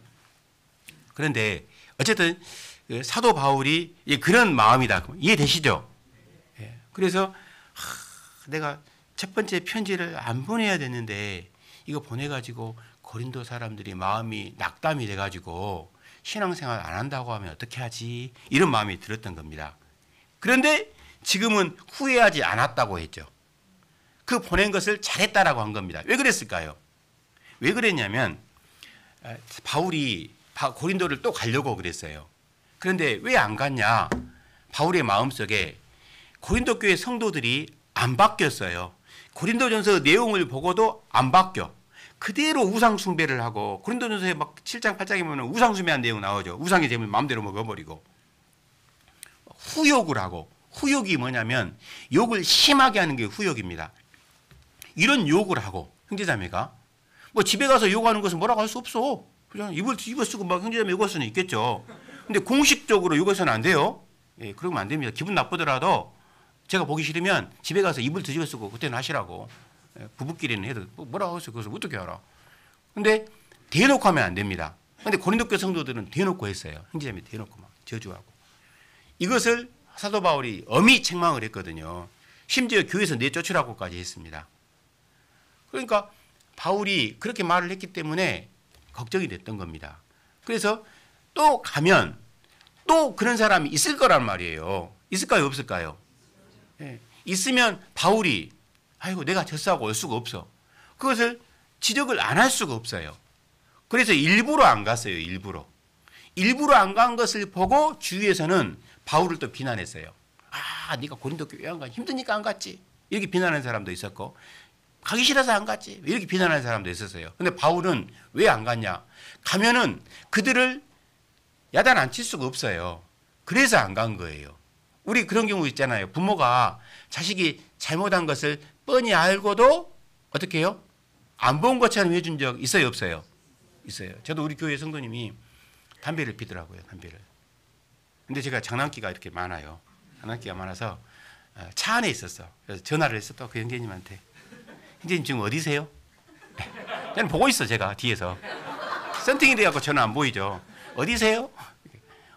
뭐 하고 있어요? 물어봤죠. 여기 광주에요. 그러더라고. 이 말 하고 있어. 내가 뒤에 있어. 이 말 하려고 했어. 근데 담배 딱 피면서 있더라고. 그래서 보면서 야 얼마나 힘들면 담배를 필까. 그 마음으로 이제 기다려준 겁니다. 사실은. 이제 물론 이제 지금은 담배 안 피시죠. 어쨌든 이제 바울이 그런 마음이 있었던 겁니다. 그런데 그래서 자기가 고린도 교회를 안 갔어요. 안 가고 디도를 보내서 디도를. 그래서 디도에게 네가 가서 확인을 해보고 와라 하는데 디도가 안 와. 약속한 시간 장소에 안 오는 겁니다. 그러니까 바울이 얼마나 마음이 노심초사 했겠어요. 혹시 가서 봉변당한 건 아닐까? 형제들한테? 이런 마음이 들 수도 있어요. 그죠? 옛날 같으면 지도서도 모르게 죽어버릴 수도 있어요. 그러니까 디도가 늦게 오니까 약속한 날에 안 오니까 마음이 너무 힘들었어요. 디도가 왜 안 올까? 디도가 가서 실족돼 버렸을까? 신상에 무슨 문제가 있을까? 근데 디도가 좀 늦게 왔어요. 디도가 와서 뭐라고 하냐면 고린도 교회 성도들이 변해버렸어요 하는 겁니다. 그들이 바울 사도의 말을 사람의 말이 아닌 하나님의 말씀으로 받아버렸습니다 라고 한 거예요. 그래서 고린도 교회 성도들이 변했어요. 그러니까 얼마나 마음에 감사가 됐겠습니까? 그래서 후회하지 않았다 그 말입니다. 그래서 그 9절에 보면은 내가 지금 기뻐하면 너희로 근심하게 한 까닭이 도리어 너희가 근심함으로 회개함에 이른 까닭이라. 너희가 하나님의 뜻대로 근심하게 된 것은 우리에게서 아무 해도 받지 않게 하랍니다. 하나님의 뜻대로 하는 근심은 후회할 것이 없는 구원에 이르는 회개를 이루는 것이요 세상 근심은 사망을 이루는 것이라 라고 했거든요. 바뀌어버린 겁니다. 고린도 교회 성도들이. 왜 바뀌었겠어요? 바울의 말을 사람의 말이 아닌 하나님의 말씀으로 받은 거예요. 그래서 그들이 마음에 감동이 된 겁니다. 그래서 그들이 변했어요. 이게 위로가 됐습니다. 이게 바울의 마음이었어요. 그래서 바울은 하나님의 마음을 실제로 배운 사람입니다. 그렇다면 바울은 내가 하나님을 본받는 것처럼 너희는 나를 본받는 자가 되라고 말씀하셨잖아요. 그래서 우리도 바울을 본받아야 돼요. 맞겠습니까? 이거 맞는 거예요. 그래서 우리가 교회를 볼 때도요. 정말 엄마와 같은 마음으로 그렇죠? 아버지와 같은 마음 두 개가 다 있어야 돼요. 그렇죠? 엄마와 아버지를 누가 만들었습니까? 하나님이 만드셨잖아요. 하나님이. 그러니까 하나님은 어머니와 아버지의 마음보다 훨씬 넓어요. 그렇겠죠? 하나님이 만들었으니까 하나님이 그 기질을 엄마라는 여자라는 대상에다가 엄마의 마음을 넣어주었잖아요. 그러죠? 자기 자녀를 사랑하는 아버지라는 대상에게 남자라는 대상에게 아버지의 마음을 넣어줬다고. 그래서 그 마음으로 자식을 사랑하는 것처럼 하나님은 그걸 만드신 분이기 때문에 하나님은 더 자비가 크신 분이다. 위로가 크신 분이다라는 겁니다. 그래서 이사야 51장에 보면은 너희를 위로하는 자는 나연을 왜 너희는 사람을 위로해 주지 못하는 죽을 사람을 두려워해서 사람에게 위로받으려고 하느냐라고 말씀하셨잖아요. 그래서 사람을 위로할 분은 누구라고요? 하나님이라고. 하나님만이 온전히 사람을 위로해 줄 수가 있다 그 말입니다. 이제 본문으로 등장하네요. 이제 진작에 왔어야 되는데. 본문 고린도후서 1장. 그래서 하나님은 그리스도의 하나님이고 자비의 아버지시고 모든 위로의 하나님이십니다. 그다음에 4절. 우리의 모든 환난 중에서 우리를 위로하사 우리로 하여금 하나님께 받은 위로로서 모든 환난 중에 있는 자들을 능히 위로하게 하시는 이시로다. 그리스도의 고난이 우리에게 넘친 것 같이 우리의 위로도 그리스도로 말미암아 넘치는도다. 우리가 환난 받는 것도 너희의 위로와 구원을 위하며 혹 위로받는 것도 너희의 위로를 위함이니 이 위로가 너희 속에 역사하여 우리가 받는 것 같은 고난을 너희도 견디게 하느니라. 자, 여기 보면은 이 위로라는 말이 10번이 나와요. 세 보면은. 그러니까 이 10이라는 숫자는 성경의 완전 숫자거든요. 성경의 완전 숫자가 7이라는 숫자도 완전 숫자고 10이라는 숫자도 완전 숫자입니다. 그러니까 하나님이 사람을 위로해 주시는데 완전하게 위로해 줄 수 있다라는 것을 이제 내포하는 그런 의미입니다. 자, 그런데 하나님이 환난 중에서 우리를 위로하는데 위로라는 것은 회개한 사람에게 위로가 돼요. 그래서 마음이 애통하는 자에게 하나님이 뭘 준다고요? 마태복음 5장 팔복 이야기할 때 애통하는 자에게 뭐가 있어요? 위로가 더한다고 말씀하셨잖아요. 그러니까 마음에 죄 가운데에서 자기 죄에 대해서 돌이키는 회개하는 사람은 하나님이 위로해 주셔요. 그 사람이 구원을 받습니다. 구원이 위로가 되는 거 아니겠습니까? 구원받는 사람이 위로돼요, 안 돼요? 위로돼요. 그게 모든 위로가 되죠. 여러분 희한한 게 뭐냐면요. 희한한 게 갈증을 느꼈을 때 물을 마시면 딱 만족이 되죠. 또 물 마셔요. 그러죠? 자기가 좋아하는 먹고 싶은 과일이 있다. 그럼 그걸 충분히 먹었어요. 비싼 과일을. 그러면 만족이 되죠. 근데 또 배고파서 또 찾잖아요. 이 세상에는 아무리 많이 가져도 만족이 없어요. 돈이 많아서 만족하십니까? 만족해요? 그럼 남은 거 저 주세요. 만약에 그런 분이 있다면 만족이 안 돼요. 그렇죠. 근데 희한한 게 뭐냐면요. 구원은 만족이 돼요. 하나님께 구원이 부족하니까 오늘 구원 받았어요. 근데 좀 부족하니까 내일 더 주세요. 구원이 꺼져버렸으니까 구원을 또 주세요. 이렇게 말할 수 있습니까? 그렇게 말할 수는 없어요. 그러죠? 구원의 즐거움을 회복시켜 주십시오. 이렇게 할 수는 있겠지만 구원 자체를 더 주세요. 이렇게 말할 수는 없어요. 왜요? 한 번 구원은 영원한 구원이고 완전한 구원이고 우리에게 만족해 주는 구원입니다. 그래서 하나님이 우리를 위로해 주신 겁니다. 그래서 구원을 받은 사람은 실제로 하나님께로부터 모든 위로를 다 받았어요. 맞습니까?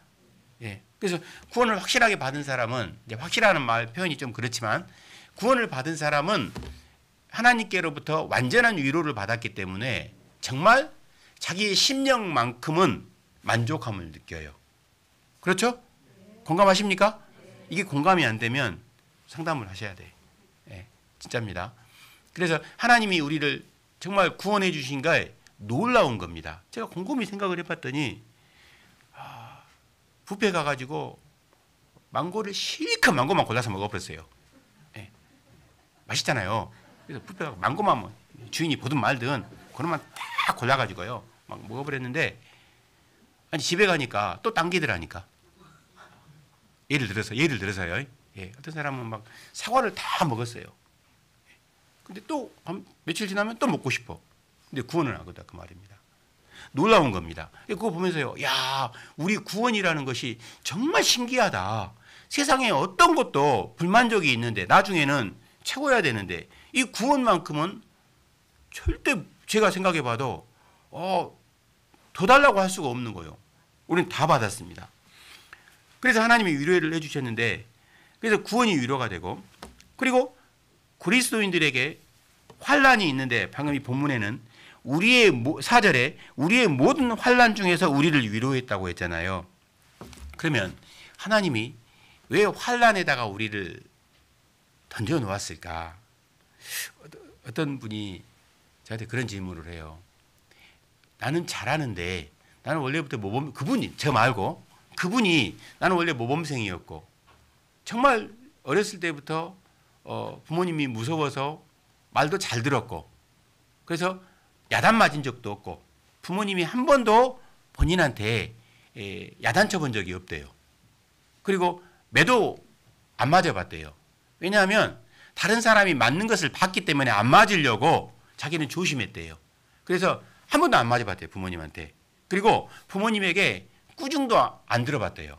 그래서 제가 뭐 그런 사람이 다 있어. 그래서 그 엄마를 제가 만났죠. 그분의 어머니를 만났어요. 진짜로 그랬어요 했더니 한 번도 때려본 적도 없고 한 번도 나무래 본 적도 없습니다. 어떻게 그럴 수가 있대요. 그러니까 아이고 내가 먹고 살기 힘들어가지고 얘들한테 신경을 안 썼대. 신경을 안 쓰고 냅둬버렸대요. 자기 본인이 그래요. 태어나갖고 어머니가 그 아이 태어나갖고 지금까지 한 번도 공부하란 말 안 했대요. 한 번도 그만 해본 적이 없대요. 다 알아서 했대요. 다. 예. 그리고 이 회사를 이렇게 어렵게 운영하신 분이었는데 아무튼 어려웠기 때문에요. 그분도 이제 우리 목사님이십니다. 목사님이신데 그분도 부모님이 너무나 그렇게 바빠버렸기 때문에 자기가 뭐 학교 다닐 때 알바 다 해가지고 자기 스스로 이렇게 컸다고 하더라고요. 근데 그분이 그런 말 한 겁니다. 왜 하나님은 환난을 주시냐고.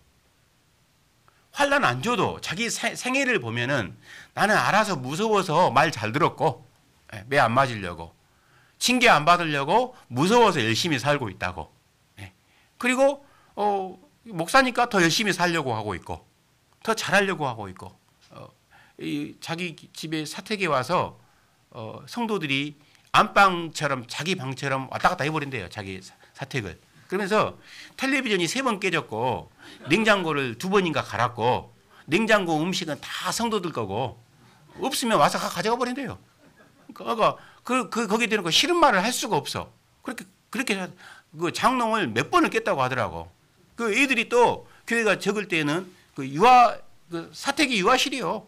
애들이 막 텔레비전도 깨버리고 뭐 남아는 게 하나도 없었대요. 거기서 이사 가면서 쓸만한 게 하나도 없었다더라고. 진짜로. 뭐 옛날에 그 젊었을 때 뭐 전축 같은 거라고 있잖아요. 사고 싶은 거 있잖아요. 그런 거. 그거 조그마한 거 있었는데 그것도 다 깨버렸대요. 애들이. 교회들이. 그래도 아무 말 안 했다더라고. 야, 진짜 부처님이지. 그 정도 되면. 진짜 제가 존경해요, 그분을. 근데 그분이 저한테 그 질문을 하는 거예요. 왜 하나님은 고난을 주냐고. 나는 고난 안 줘도 잘 안 사는데. 근데 제가 답을 못 했어요. 왜 그랬을까? 지금은 답을 줄 수 있습니다. 근데 그때는 제가 답을 못 줬어요. 왜 그럴까? 우리 잘할 수 있는데. 그래서 사도 바울을 생각을 한 거예요. 사도 바울은 바리새인 중에 바리새인이라고 했습니다. 사도 바울은 잘해요. 사도 바울은 진짜 법 없이도 살 사람이고 사도 바울은 정말 바리새인 중에 바리새인이지 않습니까? 정말 말씀대로 율법을 지키며 살려고 노력한 사람 아니겠습니까? 예. 그런데 사도 바울에게 성경에 읽어보면은 고린도후서 11장에 읽어보면 사도 바울이 거짓말했겠어요? 자기가 경험한 것을 했지, 그죠? 그래서 자기가 고난받는 것을 이야기를 하는 겁니다. 40에 하나 감한 매를 5번 맞았다. 3번 태장으로 맞고 2번 돌로 맞고 죽을 뻔했다. 그렇죠? 강행의 위험, 강도의 위험, 신의 위험, 거짓 형제의 위험, 동족의 위험, 그렇죠? 그런 위험들을 많이 당했죠. 자기가 당한 것을 쓴 거예요. 근데 사도 바울은 그거 없어도 복음 전할 사람이에요, 아니에요? 그거 없어도 복음 전할 사람이라고 사도 바울은. 근데 하나님이 왜 그 경험을 하겠냐 그 말이에요. 사도 바울에게. 그 미스터리 아닙니까? 그거 없어도 잘할 거라는 사람이라고. 그렇게 안 해도 목숨까지 내줄 사람이라고 사도 바울은. 결혼도 안 했어요. 그런데 하나님이 왜 사도 바울에게 그런 어려움을 주셨냐 그 말이에요. 그게 미스터리 아닙니까? 저도 솔직히 그 마음이 들더라고요. 그런데 여기서 답을 찾은 겁니다. 여기서. 아주 쉬운 데 있었는데 보고도 제가 못 왔어요. 4절에 우리의 모든 환난 중에서 우리를 위로하사 우리로 하여금 하나님께 받은 위로로서 그 다음입니다. 같이 읽겠습니다. 모든 환난 중에 있는 자들을 능히 위로하게 하시는 이시로다 그랬거든요. 그러니까 하나님이 우리에게 그 고난을 허락하게 하신 것은 고난 가운데 있는 사람을 위로하라고 먼저 경험하게 하신 겁니다. 그걸 경험하지 않으면 다른 사람을 위로해 줄 수가 없어요. 실제로 어떤 분이 그래요. 어떤 분이 어떤 목사님이 간증을 하더라고요. 자기가 장례가 나면 담임 목사들은 이렇게 장례를 주관합니다. 그런데 장례를 주관할 때 제일 큰 고민이 뭐냐면 유족들을 어떻게 위로할까? 이게 가장 큰 고민입니다. 물론 답은 알죠. 근데 이것을 어떻게 잘 풀어가지고 있는 사람들을 위로해 줄까? 저도 다른 것은 모르는데 한번 정말 위로를 많이 해준 적이 있어요. 뭐냐면 그분이 그러더라고요. 위로가 많이 됐다고. 제가 그랬어요. 많이 우시라고. 얼마나 슬프겠냐고. 다른 사람 울지 말라고 하는데 저는 많이 울어라고 요방밖에 안 했어요. 그리고 내일부터는 울지 마라고. 오늘 다 울고. 천국이 가 계시는데 부모님이 이런 슬픔은 얼마나 슬프겠냐고. 많이 우시라고. 우리 같이 울어주자 했어요. 근데 그게 위로가 됐대. 정말 제가 잘해버린 거예요. 하나님이 도와주셨죠. 그래서 이제 장례를 갈 때마다 이제 그런 표현을 많이 씁니다, 제가. 그런데 어떤 분은 위로 못 받은 경우도 있더라고요. 특별하게 그분이 위로 받았고. 그런데 이제 제가 어떤 목사님이 이제 그런 이야기를 하면서 저한테 그런 간증을 하는 겁니다. 자기는 많은 분들을 장례를 가서 위로해 줬는데 내가 하는 말이 위로가 됐을까라는 생각이 들더래요. 항상. 내가 정말 잘 위로해 줬을까. 그런데 그분의 어머니가 돌아가셨어요. 목사님의 어머니가. 그런데 구원 받으셨죠. 그런데 그때도 이제 다른 교회 목사님이 그 장례에 와서 그 주관을 했을 거 아닙니까? 그런데 별로 위로가 안 되더래요. 왜? 왜 위로가 안 됐을까요? 이게 너무 큰 일을 당한 겁니다. 너무 큰 일에 상심을 당해가지고 이게 위로가 안 되더래요. 아무리 나에게 천국 이야기를 해줘도 부모님을 잃은 슬픔이 너무나 크더라는 거예요. 그러면서 생각을 했대요. 이런 마음이었겠구나. 성도들이. 부모님 돌아가신 그 장례를 겪은 그런 분들은 그래서 다시금 주님의 마음으로 그 다음부터는 위로를 하려고 노력했다고 하더라고요. 제가 그 말을 들으면서요. 아 맞다. 제가 그런 경험이 있거든요. 어떤 분이 상담을 하면서 저한테 그러더라고요. 목사님은 제 마음을 모르시겠지만요 하면서 자기가 겪은 이 어려움을 이야기를 하더라고요. 그래서 처음에는 그 말을 들을 때 좀 기분이 안 좋았어요. 아니 상담하고 오지도 말든가 그럼 뭐라고 나한테 와가지고 위로받으려게. 예. 그런데 그분이 이제 그렇게 토로를 한 겁니다. 근데 제가 그 말 들어보니까 야 나는 부모님 잘 만나가지고 잘 먹고 잘 살았고 솔직히 우리 부모님이 좀 좋은 분입니다. 저희 부모님이 참 인자하신 분이에요. 그런 부모님 별로 없어요. 여기에도 우리 어머니 아버지 따라갈 사람 별로 없을 거예요. 그렇게 좋으신 분입니다. 그리고 가난한 사람들을 보면 절대로 지나치는 법이 없었어요. 우리 아버지가. 그런데 이런 부분들을 쫙 보면서 있잖아요. 제가 생각이 드는 거예요. 야, 이 세상에 하나님이 이제 사람을 이제 부모님을 통해서도 위로를 해주고 이런 위로들을 이제 쭉 해주는데 부모님을 저는 잃어본 적이 없잖아요. 그러죠? 하나님이 복을 주셔서 지금까지도 건강하게 사셔요. 그러니까 제가 부모님을 잃은 사람들을 어떤 마음으로 위로해 줄까 상상만 하면서 장례를 오늘도 가면 지금 초상 났어요. 오늘도 밤에 가야 되는데 그런 마음이 드는 거죠. 그런데 만약에 그걸 겪어본 사람들은요. 우리가 동병상련이라는 말 있잖아요. 같은 병에 걸린 사람들, 어려움을 겪은 사람들은 같은 마음을 가질 수가 있잖아요. 이게 답이었어요. 이게. 모든 환난 중에 있는 자들을 능히 위로하게 하시는도다. 자기가 하나님께 받은 위로를 가지고. 그래서 하나님은 먼저 우리에게 위로를 경험하게 하시는 겁니다. 그래서 다른 사람들을 위로하게 하시는 거예요. 무슨 말씀인지 아시겠어요? 예. 그래서 지금 내가 어려움이 있어요. 하나님이 먼저 경험하게 하신 겁니다. 왜? 다른 사람을 위로하라고. 먼저 우리에게 그걸 경험하게 하신 겁니다. 그래서 사도 바울은 모든 것을 다 경험해본 사람입니다. 그러니까 사도 바울이 말을 하면 맞아요. 사도 바울 말 듣고 맞습니다. 이렇게 공감이 됐을 겁니다. 그러지 않을까요?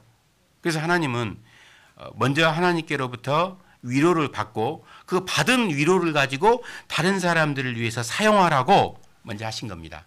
그래서 고난 가운데 환난 가운데 있는 것도 하나님이 허락하신 것이고 그 가운데서 하나님이 우리를 위로해 주셔요. 그 받은 위로를 가지고 다른 사람을 위로해 줄 수 있습니다. 맞습니까?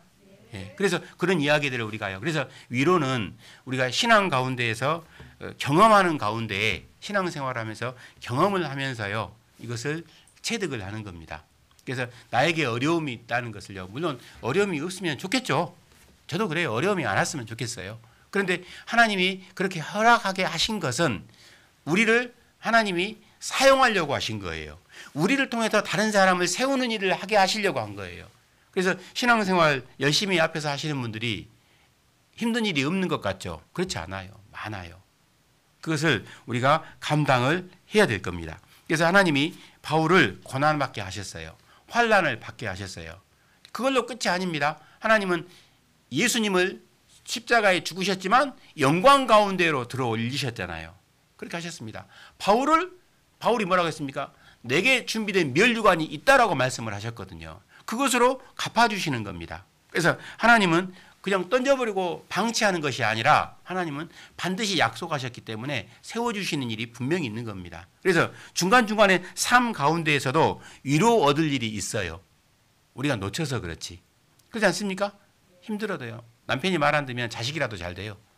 그렇죠? 자식이 말 안 듣면 남편이라도 위로해 주는 사람이 있다고. 그렇죠? 남편, 자식 둘 다 위로 안 해줘. 그러면요. 형제자매를 통해서라도 위로를 받게 해줘요. 그렇죠? 그래서 우리가 말씀으로 하나님은 말씀으로 우리를 위로해 주신다고 했거든. 시편에 보면은 이 말씀은 곤란 중에 나의 위로가 된다고 했잖아요. 우리가 좌우가 꽉 막혀도 말씀을 들을 때 마음의 위로가 돼요. 그래요, 안 그래요? 네. 말씀 들으면요. 이 꽉 막혀서 부모도 안 도와줘. 자식도 안 도와줘. 남편도 안 도와줘. 그런데 말씀이 위로가 돼가지고 가는 경우가 있거든. 그렇지 않습니까? 그러니까 이 말씀은 곤란 중에 내게 위로가 된다라고 했거든요. 그렇죠. 말씀이 우리에게 위로가 됩니다. 형제자매님들의 간증 속에서 우리에게 위로가 돼요. 그렇죠. 예. 사도 바울은 이 뒤에 읽어보면 자기가 사망에서 나를 건졌다라고 말하고 사형 선고를 내가 받을 정도로 고난을 받았다고 했어요. 그런데 위로가 됐거든요. 하나님께로부터. 그래서 우리의 위로를 말씀 가운데 하나님이 우리를 위로해 주니까 하나님의 말씀에 우리가 붙들려 있으면 우리를 하나님이 도와주셔요. 하나님의 도움의 손길은요, 여러 가지가 있습니다. 말씀을 통해서도 도와주시고 성령을 통해서도 도와주시고 우리가 구원받는 것도 성령이 도와주셔서 말씀을 깨닫게 해주셨잖아요. 성령이 없었으면 안 오셨으면 어쩔 뻔했냐고. 성령이 안 계셨으면 우리가 구원을 못 받아요. 베드로가 예수님을 끝까지 사랑했지만 성령이 안 계셨으면 안 오셨으면 복음 깨달아요, 못 깨달아요?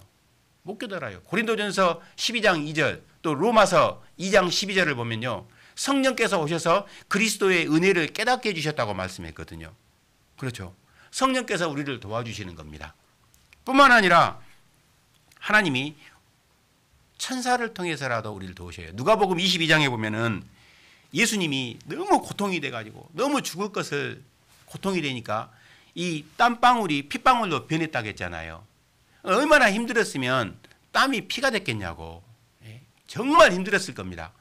그런데 예수님이 기도를 했어요. 기도를 했더니 성경을 읽어보시면 천사가 예수님을 도왔다고 했어요. 천사가 예수님이 하나님의 말씀을 순종하도록 도왔어요. 그렇죠? 우리가 기도를 하잖아요. 그러면 하나님이 천사를 통해서라도 우리를 도우세요. 맞죠? 예. 그리고 형제자매를 통해서도 반복이 되지만 형제자매님들의 연합 속에서 형제자매님들의 기도가 우리를 도와요. 그래서 성경에 보면은 기도로 말미암아 온 몸이 각 마디를 통하여 도움을 입음으로 그랬거든요. 그러면 몸은 교회고 머리가 예수님이신데 이 머리를 통해서 온 몸이 각 마디를 통하여 도움을 입고 연락하여 상합하여 그랬거든요. 그러니까 도움은 형제자매님들을 통해서 도우는 겁니다. 실제로 물질적으로 돕는 경우들도 있습니다. 그러나 기도로 도와요. 그래서 사도 바울이 뭐라고 했습니까? 나를 위해서 기도로 도우라고 했거든요. 하나님이 도와주십니다. 그래서 우리 교제가 중요한 겁니다. 형제자매님의 좋은 간증이 사람들의 마음을 고쳐주는 경우가 있어요. 그래서 고린도전서 12장에 보면은 하나님이 주신 신령한 은사들이 있잖아요. 그 신령한 은사들 중에 그 몸을 고쳐주는 은사도 있거든요. 그렇죠. 그래서 형제자매님들의 귀한 간증이 사도 바울과 같은 고난 가운데에서 하나님의 위로를 받았다라는 그 위로의 메시지가 사람들의 마음을 고쳤잖아요. 그렇죠. 심령을 위로해 줌으로써 병도 고쳐줄 수가 있는 겁니다. 그래요, 안 그래요? 그렇잖아요. 예. 그래서 하나님이 도우는 길이 많은 겁니다. 그래서 말씀이 우리를 돕는다 하겠습니다. 주의 윤리와 규례가 우리를 위로해주고 돕는다고 말씀하셨거든요. 형제자매가 돕는 겁니다. 형제자매가 기도로서 돕는 거죠. 그래서 우리가 교제 가운데 있을 때 하나님의 위로가 공급이 되는 겁니다. 그래서 교회 가운데 연합함으로 또 교회 가운데 우리가 거함으로 또 성령께서 도와주시는 겁니다. 그래서 하나님이 우리를 100% 위로해 줄 수 있어요. 맞습니까? 네. 그래서 점점 그 신앙생활하는 가운데에서 우리 신앙이 성장이 되고 자라갔으면 좋겠어요. 그래서 하나님의 위로를 바라보고 살았으면 좋겠습니다. 아이고, 너무 길었습니다. 죄송합니다. 예, 기도하겠습니다. 주님 감사합니다. 우리를 구원해 주신 것을 감사합니다. 또 우리를 주님의 거룩한 교회 가운데로 구별시켜 주셔서 교회를 통해서 우리에게 하나님의 말씀을 깨닫게 도와주시고 또 교회를 통해서 우리에게 위로와 힘을 더해 주신 것을 감사합니다. 또 말씀을 통해서 우리의 마음을 붙들어 주신 것도 감사합니다. 우리가 더욱 주님을 위해서 살아갈 수 있는 그 마음과 각오를 더욱 가질 수 있도록 도와주옵소서. 또 특별히 우리 세종교회를 하나님이 헤아려 주시고 생각해 주셔서 이 교회가 더욱 주님과 복음을 위해서 살아가는데 부족함이 없도록 도와주옵소서. 우리를 사랑하시는 고마우신 예수님 이름으로 감사하며 기도드립니다. 아멘.